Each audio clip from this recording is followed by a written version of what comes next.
I have really been struggling finding the motivation to get into the gym lately, and so I wanted to hop on and make a video, maybe placate my feelings a little bit and try to relate that I'm not the only one struggling with this, but I've been really going through a lot of change in the last calendar year. I have moved, I've gone through a breakup, I lost my father, and so some really big life changes that affected my mood. And so I think recently I have just been focusing on goal setting and why I want to achieve those goals. And I'm excited to kind of share like my thought process with you returning to the gym. But my name is Wyatt Lehman. I am a personal trainer. I've been training for about 4 years now. I have worked at a corporate gym in Denver, and I, for the last year, have been training on my own, all virtually. I enrolled at Colorado Mesa University here in Grand Junction to finish my bachelor's degree in exercise science and business administration. And I've been learning a ton about the human body over this semester, and so I'm excited to share some of that knowledge with you and be able to apply that and hopefully help motivate you to live the best life that you can. I think that's all we can hope for. We are all in it together, I guess. But the first part of this that I wanted to talk about really was like the goal setting part of it. Is people say so much that, like, you know, before you can go to the gym you need to have a goal, and I think that's true, but I want to like break it down a little bit more and maybe help give you more ammunition to be successful. I really struggled with my fitness journey when I like set a goal and didn't really examine my why to that goal. And so a little bit about my history: I used to be almost 300 pounds. And so getting healthy for me at first was a number. I want to weigh 180 pounds. I want to weigh 200 pounds. Whatever my goal at the time was, it was just a number. And while that was a admirable goal, I think that some of the times that I failed in my fitness journey is because I didn't have a clear understanding of why I was doing something. And so, you know, we'll take that as an example. So if you weigh 280 pounds and your goal is to weigh 200 pounds, awesome, I want to support you for that, but let's dig a little bit deeper. Why do you want to accomplish that? What does losing 80 pounds look like to you? What are you able to do now that you've lost that weight that you weren't able to do before? Once you're able to kind of identify why you're doing something, you know, I want to make it easier to go to the grocery store. I want to make it easier to take the dogs for a walk. I want to make it easier to play with my kids when they get done with school. Whatever your reason is, make sure that your why is your motivation to go to the gym. And so I think when I was most successful, I really had an idea of like, I want to feel like I fit in more. I want to feel like I don't have to be so self-conscious about my body. Very common things that people deal with, but instead of saying I want to weigh 200 pounds, focusing on this is the feeling I'm gonna have once I achieve that is my biggest takeaway as it comes to like success in the gym. Is not only do you need to have a goal, but you need to understand why you're going after that goal. That will really propel you long-term into success. The next part of this kind of leads into that is if you're looking at long-term success, you need to start with small changes.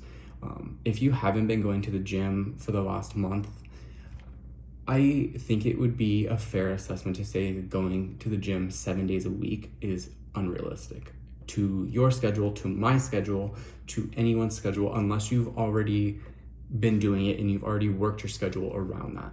The only people that I know that go to the gym 7 days a week are people who have really prioritized their health and their mental health And that time is not only for them to go be physically active, but that's their time to get mentally in touch with themselves, to work through problems that they're dealing with, to work through emotions that they're feeling, and to just be more in tune with themselves. And so when making these major life changes, instead of saying, let's go 7 days a week, when you haven't been going, let's only go 2 to 3 days a week. Let's make it achievable. Let's make it bite-sized. Let's do 2 days for the first couple weeks, and then let's go work up to 3 days, and then let's work up to 4 days, and then you work up to the amount of time that you want to allocate in your schedule for that. But going off the bat and trying to swing big and go for 7 days right out the gate is admirable.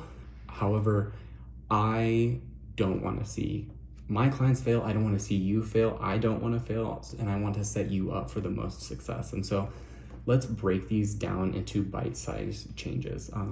One of my favorite books that kind of talks about this is called 1 Degree Revolution by Colby Kozlowski. I'm pretty sure I butchered her name, so I'm so sorry. But she talks about when you're wanting to make changes in your life, that it's important to break it down into bite-sized 1 degree changes rather than full tilt right out the gate. The 1 degree change over time is going to amount to more success than a radical change in the beginning. A radical change is a lot harder for you to mentally comprehend. It's harder for you to incorporate into your schedule. And so gradually increasing the amount of energy and time that you are putting into this is really vital for long-term success. And so I really want to educate people on the importance of long-term being physically active for the long term.